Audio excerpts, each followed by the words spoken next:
पिछले 2 दशक में एससीओ पूरे एशियाई क्षेत्र में शांति, समृद्धि और विकास के लिए एक महत्वपूर्ण प्लेटफॉर्म के रूप में उभरा है।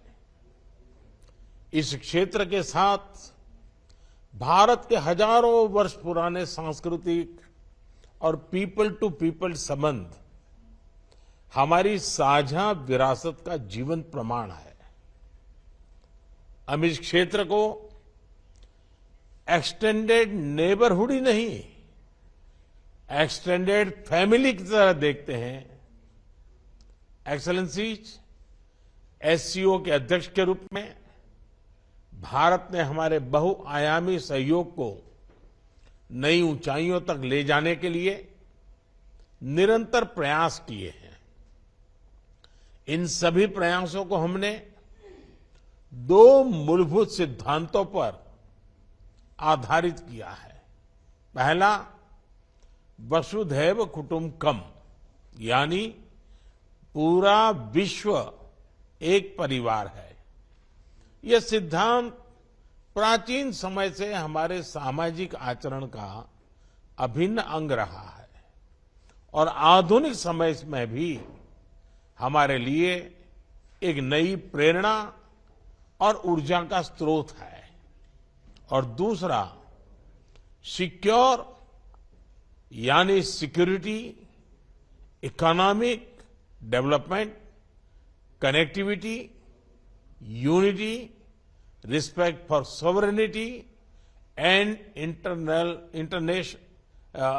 And territorial integrity and environmental protection, यह हमारी अध्यक्षता का थीम और हमारे एससीओ के विजन का प्रतिबिंब है। भारत ने इस दृष्टिकोण के साथ एससीओ में सहयोग के 5 नए स्तंभ बनाए हैं। Startups and innovation, traditional medicine, youth empowerment, digital inclusion तथा शेयर्ड बुद्धिस्ट हेरिटेज।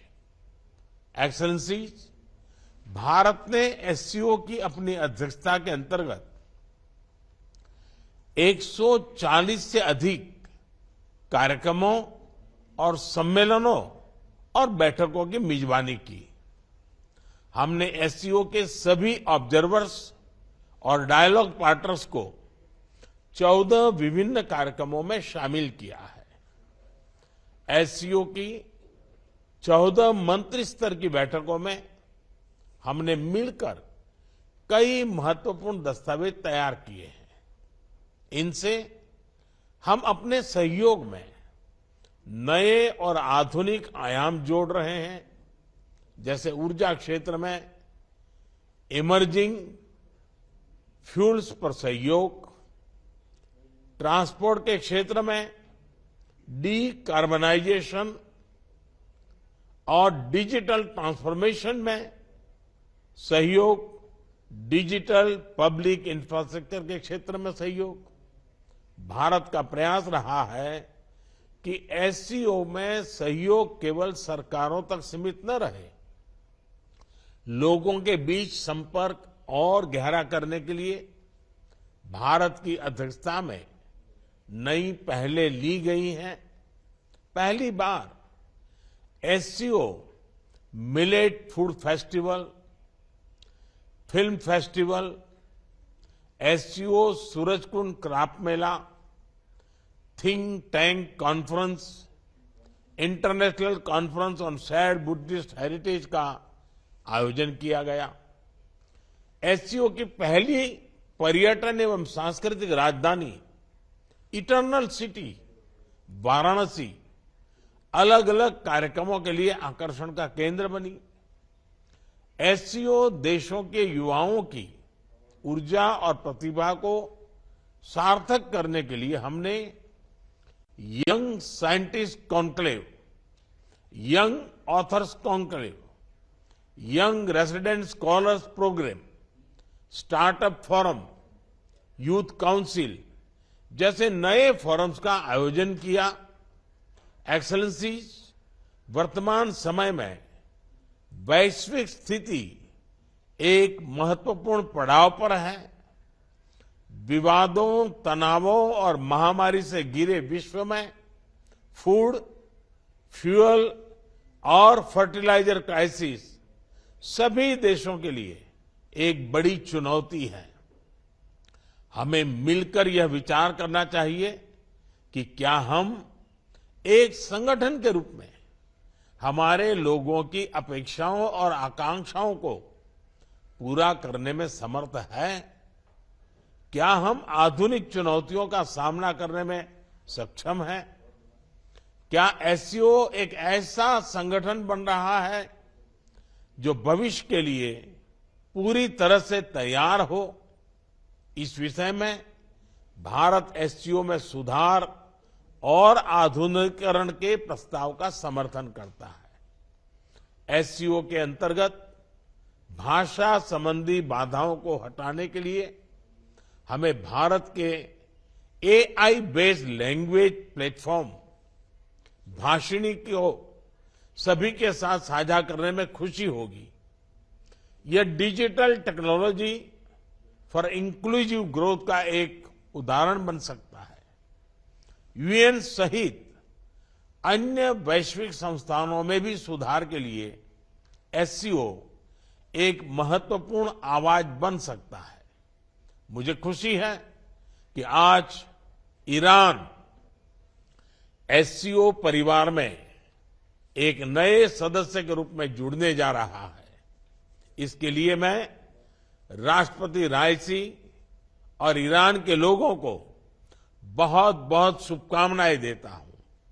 साथ ही हम बेलारूस की एससीओ सदस्यता के लिए मेमोरेंडम ऑफ ऑब्लिगेशन पर हस्ताक्षर करने का स्वागत करते हैं। आज एससीओ से जुड़ने में अन्य देशों की रुचि इस ऑर्गेनाइजेशन के महत्व का प्रमाण है।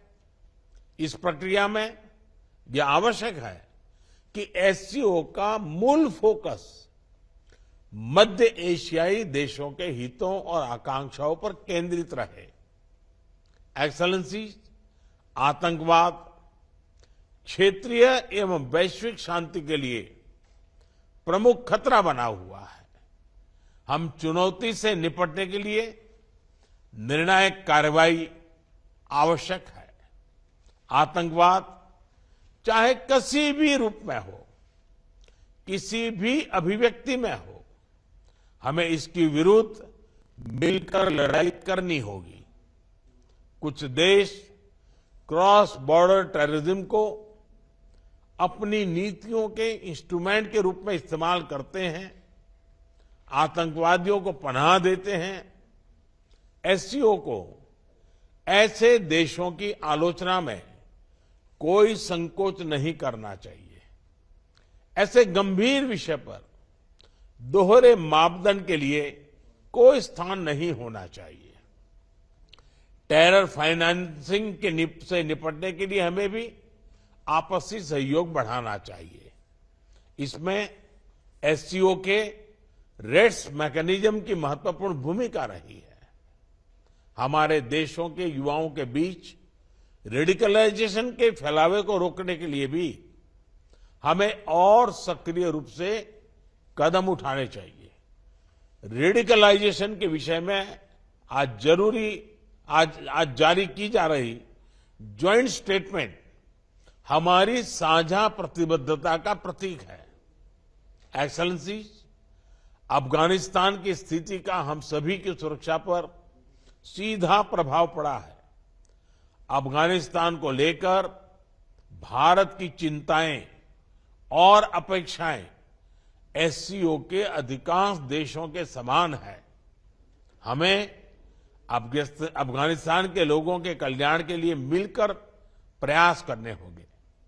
अफगान नागरिकों को मानवीय सहायता, एक समावेशी सरकार का गठन, आतंकवाद और ड्रग तस्करी के विरुद्ध लड़ाई तथा महिलाओं, बच्चों और अल्पसंख्यकों के अधिकारों को सुनिश्चित करना हमारी साझा प्राथमिकताएं हैं।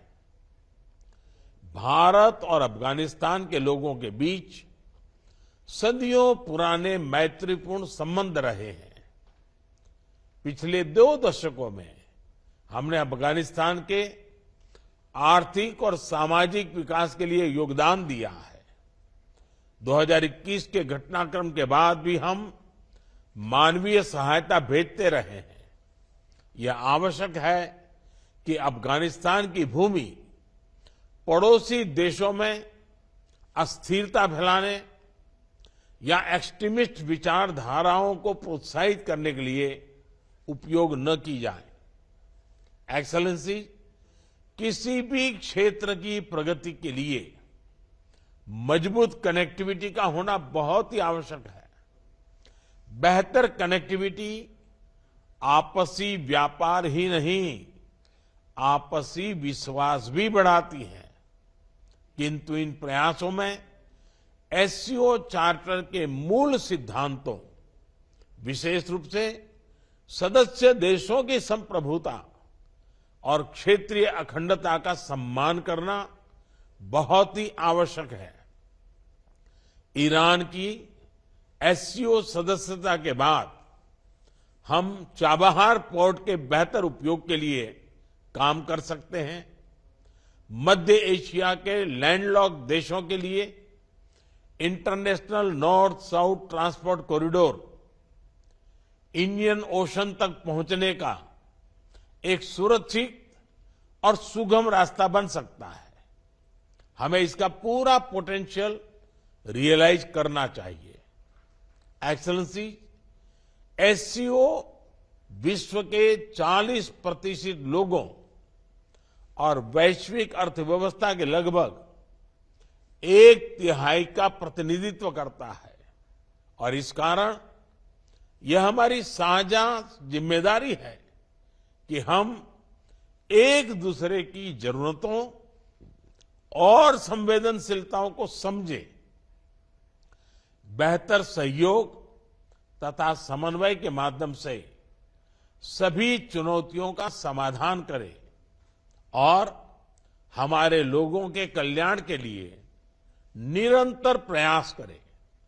भारत की अध्यक्षता को सफल बनाने में आप सबसे हमें निरंतर सहयोग मिला, इसके लिए मैं आप सभी का बहुत बहुत धन्यवाद देता हूं। मैं एससीओ के अगले अध्यक्ष कजाकिस्तान के राष्ट्रपति और मेरे मित्र प्रेसिडेंट टोकायेव को पूरे भारत की ओर से बहुत बहुत शुभकामनाएं देता हूं। एससीओ की सफलता के लिए भारत सभी के साथ मिलकर सक्रिय रूप से अपना योगदान देने के लिए प्रतिबद्ध है। बहुत बहुत धन्यवाद।